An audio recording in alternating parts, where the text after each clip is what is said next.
Sakit banget ya sayang. Tapi kamu sempat dibawa ke rumah sakit nggak?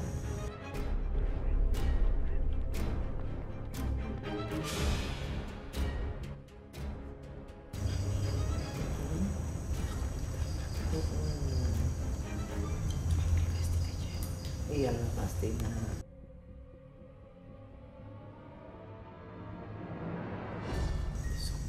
Ditusuk sama siapa aja? Jenis itu.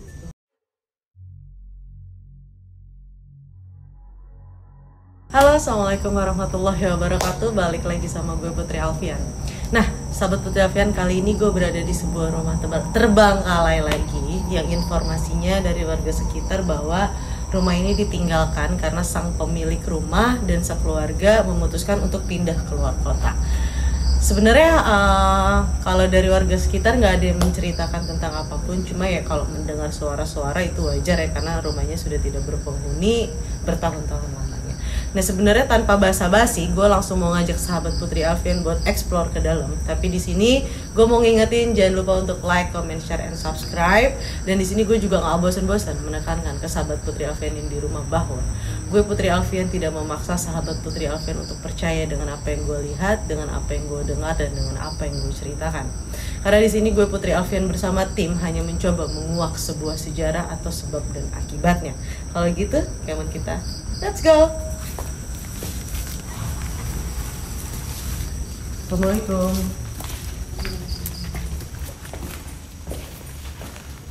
Mana dulu ya? Sini dulu ya. Ini adalah ruangan pertama yang akan kita masukin. Kiri dulu. Nah, ini kamar. Assalamualaikum. Lagi dan lagi kita menemukan sebuah rumah terbengkalai yang masih lengkap dengan propertinya. Ya mungkin ini hanya jadi aset atau tadinya buat tempat pulang, buat tempat singgah kalau lagi main ke daerah Jakarta. Tapi kayaknya udah lama banget sih ini nggak disinggahi. Karena udah penuh apa nih, Bu? Apa nih, Bu? Rayap. Oh, ini rayap. Nah, ini kamar pertama. Gue masih belum merasakan adanya energi-energi yang mengganggu. Semoga mulus ya, bismillahirrahmanirrahim. Assalamualaikum.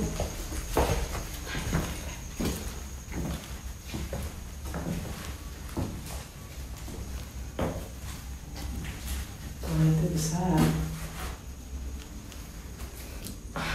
Yuk.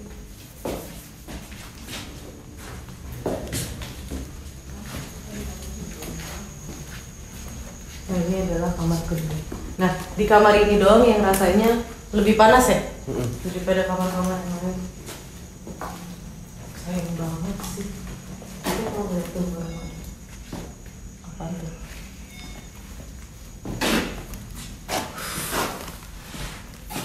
Yuk, gue mau ngajak sahabat Putri Alfian buat muterin dulu seluruh spot dari rumah ini. Abis itu baru kita akan berinteraksi dengan salah satu makhluk yang ada di sini.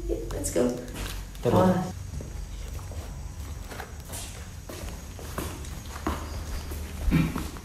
Semuanya sih nggak gitu besar, kayak ngeplong aja.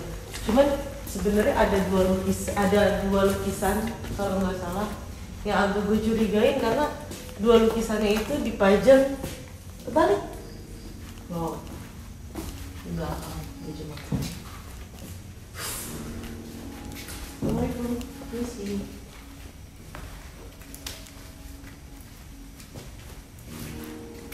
Dah, sampai sini doang sebenarnya. Ini kain putih kenapa sih bikin kali? Nggak bisa. Ini kayak ada cepak kemarin, cepak kali. Ya.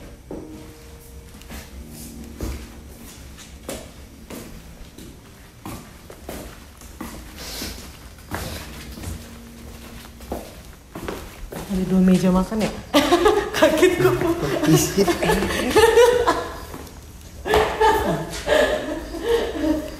Nah, nih. Kita piringin dulu.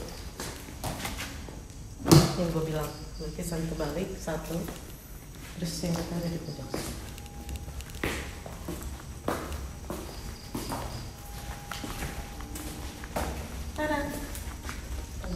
Kenapa terbalik? Kamu kenapa dipajang kebalik? matanya disuruh terbalik kan. Nah, dari rumahnya sendiri yang tadi udah dapet informasi juga dari security setempat. Kayak ini berdua berantem mulu guys. Nah, gue juga pun dari sisi gue, dari sudut pandang gue juga nggak melihat ada kejadian apapun di rumah ini. Tapi coba gue mau berinteraksi dengan satu sosok, siapa tahu sosok ini punya cerita yang akan kita ceritakan dan akan kita kuak sejarah. Kita duduk situ aja kali ya.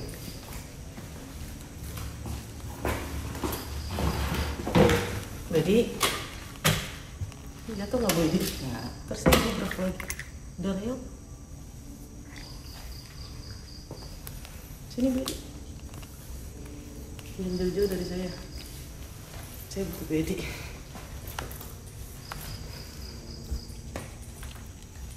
Ada satu sosok ini buat nggak?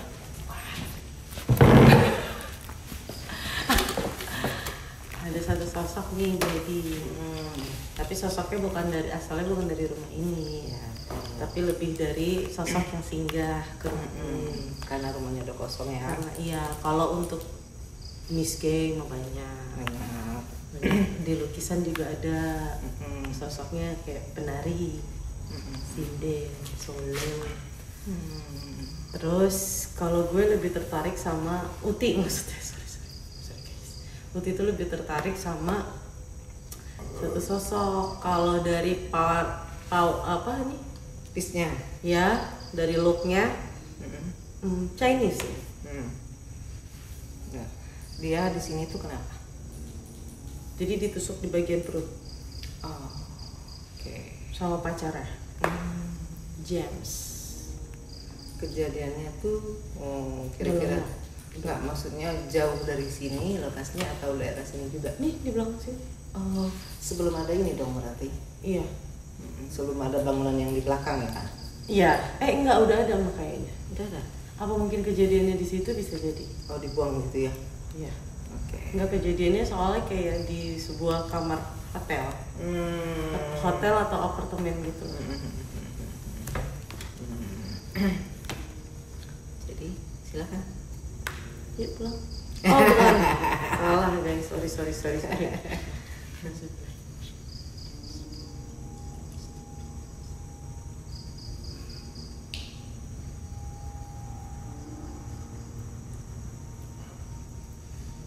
Bentar. Yang datang malah yang lain.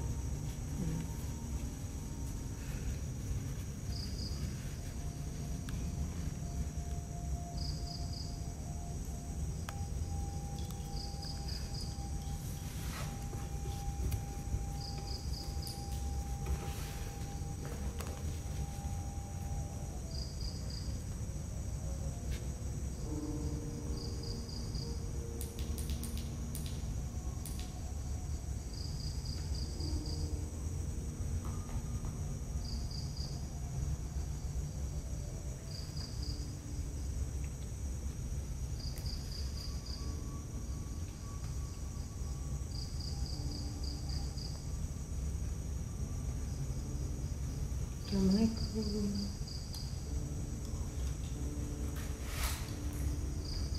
Selamat malam. Kenapa kita? Kita kenalan dulu ya, boleh nggak? Kamu namanya siapa? Oh, Moni. Oh, namanya Uti. Boleh tanya ya sayang? Maaf ya sebelumnya. Kamu kenapa? Ditusuk sama siapa? James itu pacar kamu. Gara-gara apa ya? Bertengkar maksudnya gini, pertengkaran itu kan ada sesuatu hal yang menyebabkan terjadinya pertengkaran sayang. Kenapa? Hal kecil. Anak kecil berhal kecil. Oh, hal kecil, oke. Tapi emang kamu menjalin hubungan sama Jim itu udah berapa lama? 4 tahun. Kejadiannya daerah sini bagaimana? Di bangunan belakang mungkin ya?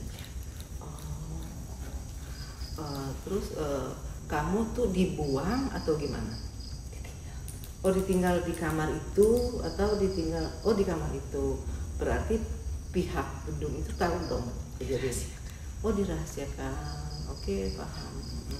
Nah, tapi nih, maaf ya sayang, mamanya Uti mau tanya lagi. Tapi terungkap nggak? Terungkap, dan ini si Jin ini dalam proses hukum. Oh, gitu. Kamu tinggalnya di mana sebenarnya? Oh, kamu di Tebet. Oh, kamu di sini ini emang sengaja tinggal berdua dia gitu?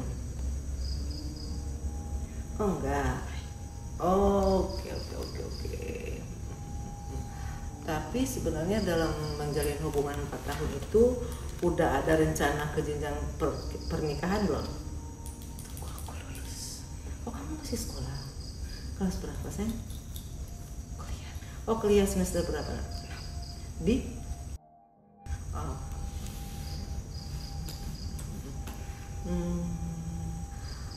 Enggak, maksud mamanya Uti itu gini loh nak. Kok hal-hal kecil bisa segitu sadisnya dia kepada kamu? Apakah memang sudah karakternya dari awal kamu kenal dia seperti itu, kasar? Oh gitu. Kenapa kamu bertahan, sayang? Karena cinta ya. Oke.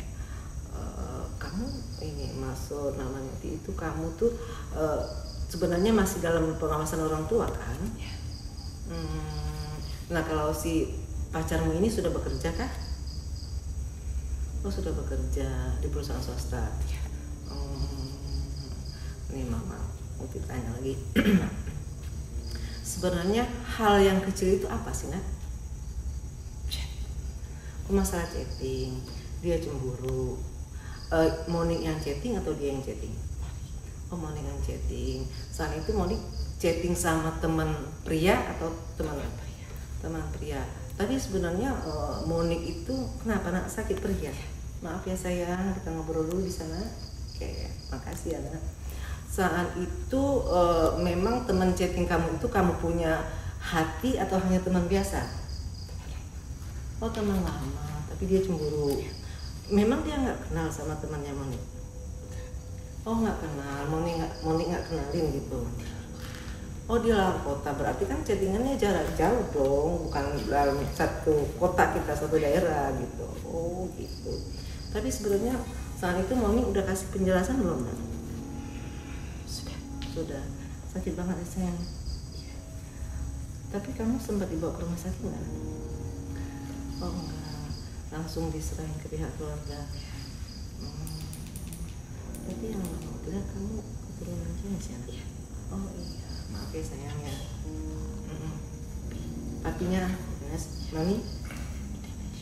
Oh, Indonesia. Oh, berarti memang papi asli sana banget gitu ya. Di sini usaha gitu ya. Oh, bolak-balik. Ini anak yang berapa? Tunggal. Oh, anak tunggal. Ya Allah, maaf ya. Pasti mamanya sedih banget loh. Pindah. Oh, langsung pindah. Pindah kemana?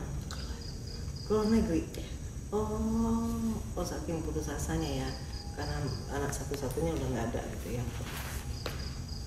Tapi setelah Monik tahu, Monik maksudnya sekarang mama tuh setelah Monik tahu itu dia mengikuti proses hukum atau lepas begitu aja? Oh ya, alhamdulillah. Berarti kan kecewanya orang tua tuh agak, iya tetap tidak terbalas, cuman ada rasa oh iya berarti masih diperhatiin gitu ya. Gitu ya. Ada yang mau disampaikan nggak, nak? Namanya siapa? Jangan. Oh jangan. Maaf ya sayang. Ada yang mau disampaikan nggak teman-teman?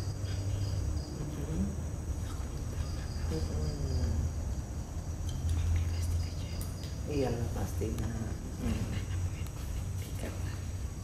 Oh, saat itu mami langsung datang? Iya. Ngelihat kejadian itu di kamar? Iya. Iya betul, ya pasti suatu cewek yang paling mendalam banget, karena udah nggak bisa lagi terulang gitu kan. Kalau papi seberapa hadiahnya? Sama ya, karena emang anak satu-satunya ya. Sebenarnya waktu itu keluarga Monik ini papi ini punya usaha di Jakarta ya. Oh bisnis, oh gitu ya. Golf. Ya berarti kan ini maksudnya mamanya waktu itu memang dari Monik, bukan dari hal orang tua ya. Maaf ya sayang, sakit banget ya nak. Ada lagi nggak yang mau sampaikan sayang? Nggak ada. Terima kasih ya cantik. Selamat malam.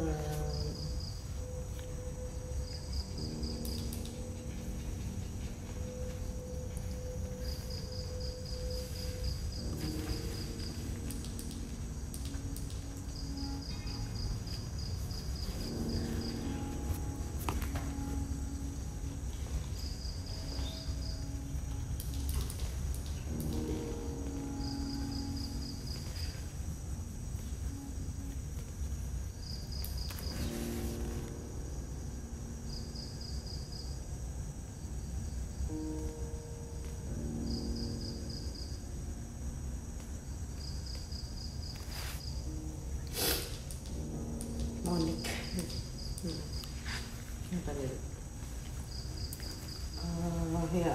Kalau bahasa anak sekarang tuh ngerum lah sama pacarnya. Terus pacar itu cemburu Karena nge-chatting itu. Nah pacar itu selalu bawa pisau lipat. Sebenarnya pisau itu untuk jaga diri dia. jaga diri. Cuma orangnya karakternya kasar. Tapi maksudnya nggak sekali gini malah. Jadi cacah. Sat. Kayak orang melampiaskan sakit hati Dan ditemuinnya itu kayak misalnya kejadiannya tuh pagi, dan ditemuinnya tuh udah menjelang maghrib. Maksudnya diketahuinya. Jadi darah tuh bergelinang ya di mana situ. Tapi emang waktu itu pacarnya tuh langsung ketangkap kan? Langsung dijemput di rumah. Ya karena dia jelas orang tuanya tahu ya dia berhubungan sama siapa gitu ya. Karena udah dipercaya, jadi si Monik ini nggak pernah cerita lah kalau si James ini kasar.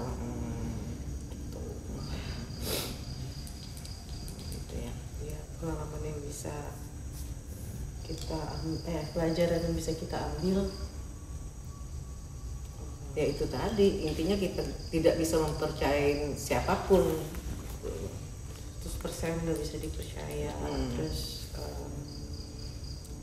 kalau dia kayak gitu kan kasihan orang tuanya ya. Iya itu udah pasti. Apalagi anak tunggal. Harapan banget yang pasti, maksudnya bukan harapan dalam arti kata apapun ya, cuman ya sepenuhnya 100% kasih sayang kedua orang tuanya kan tumpah ke dia. Ke si Monik itu nih. Nah pelajarannya ya mungkin kita sebagai yang muda, termasuk gue yang masih muda, bisa pintar-pintar mawas diri, pintar-pintar untuk tidak melakukan hal-hal yang seharusnya belum dilakukan kali ya Maya. Betul. Dan lagi kita memang harus jangan percaya sama siapapun, karena memang orang terdekat itulah yang bisa membinasakan kita. Iya. Kalau kata bokap gue adalah kalau orang jauh nggak mungkin nyakitin kita, tapi kalau orang dekat punya peluang besar untuk menyakiti dan merugikan kita. Karena dia udah tahu banyak celah, ya kan. Ternyata 4 tahun bukan waktu yang cukup untuk kita mengenal satu sama lain. Betul. Untuk kita mengetahui 100% satu sama lain. Maka dari itu mungkin sebelum pernikahan adanya perkenalan ya, itu pun ternyata nggak cukup gitu. Karena 4 tahun tuh menurut gue bukan waktu yang sebentar ya sebenarnya, tapi ternyata bener-bener waktu yang tidak cukup untuk mengenal karakter orang terdekat kita. Dan lagi sarannya, kalau kalian deket sama calon pasangan itu, apapun yang terjadi harus terbuka sama orang tua. Jadi orang tua bisa mengasih pengarahan untuk membatasi hal ini. Jangan sampai ada kejadian yang nggak kita inginkan, dan contohnya nak Monik ini gitu loh. Jadi sebenarnya kalau mungkin kita orang tuanya tahu kalau si laki-laki ini kasar, ada pencegahan lah sebelumnya gitu. Di sini gue cukup ngerasain sakit tadi karena gue melihat persis cercahan pisau itu berkali-kali. 6-7 kali lah gitu, serat gitu. Iya, sepertinya orang melampiaskan emosi banget gitu. Iya, dan itu karena hal kecil, cuma karena Monik chatan sama teman lamanya, terus cemburu, jadi cekcok, adu mulut, dan akhirnya terjadilah hal seperti itu. Gue sebenarnya bingung mau pesan-pesan apa, karena masa remaja itu memang saat-saat masa yang kita lagi nggak bisa dibilangin sama siapa-siapa. Terus ketika kita cinta sama satu orang, seolah-olah tuh nggak ada orang lain yang sayang sama kita, cuma ada satu-satunya orang ini doang gitu. Padahal kalau kita mau buka lebih dalam lagi, lebih besar lagi, dunia ini luas gitu, masih banyak orang yang bener-bener baik, orang yang bener-bener sayang. Apalagi dari awal si laki-laki ini memang udah kasar. Menurut gue ada kejadian pertama, pasti ada kejadian kedua. Betul. Dan kalau udah kasar, kalau udah mukul, itu adalah udah habit, udah karakter yang bener-bener gak bisa dirubah kecuali dia mau merubah dirinya sendiri. Karena menurut gua gak ada orang yang mau berubah demi orang lain, tapi ada orang yang mau berubah untuk dirinya sendiri. Kalau untuk orang lain karena berubah karena gua cinta, iya karena gua sayang, itu semua kamuflase. Itu semua bohong, itu semua dimana keegoisan kedua belah pihak masih mau bertahan satu sama lain, masih mau mencoba satu sama lain. Tapi menurut gua kalau udah tangan yang melayang, stop. Karena orang tua kita yang ngebesarin kita, memberikan pendidikan ke kita, memberikan gizi yang terbaik untuk kita aja belum tentu mukul. Jadi nggak ada orang lain yang berhak mukul kita. Orang tua aja nggak mukul, apalagi orang lain sama sekali nggak berhak untuk mukul kita. Ya ini pelajaran buat kita semua untuk tidak terlalu percaya dengan pasangan, apalagi kita belum menikah. Gitu ya, semoga kisah atau cerita dari sosok Monik bisa memberi kita pelajaran atau tamparan keras bahwa berbuat hal yang sebelumnya belum kita lakukan itu sangat-sangat tidak baik. Apalagi orang tua nggak tahu betapa kecewanya menemukan anak di dalam sebuah hotel kamar dalam keadaan sudah terkapar. Iya, sudah bersimbah darah. Ya, apalagi anak tunggal, anak satu-satunya. Gue aja yang perempuan satu-satunya itu ngerasa banget disayang, apalagi bener-bener yang tunggal satu, the one and only gitu. Itu aja kali ya, Ma.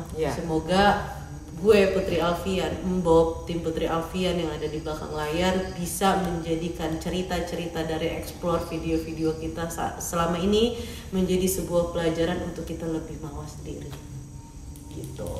Ambil hikmahnya. Iya, yang baik diambil, yang jelek buang. Kalau gitu kita pamit kali ya, Baby ya.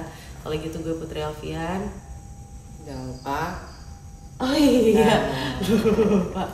iya, kalau gitu gue sama Bu Edi pamit, tapi jangan lupa untuk like, comment, share, and subscribe. Boleh banget sahabat Putri Alfian komen kalau punya cerita, kalau punya tempat lokasi yang teman-teman tahu sejarahnya atau apapun itu, boleh banget komen di bawah. Terus jangan lupa juga.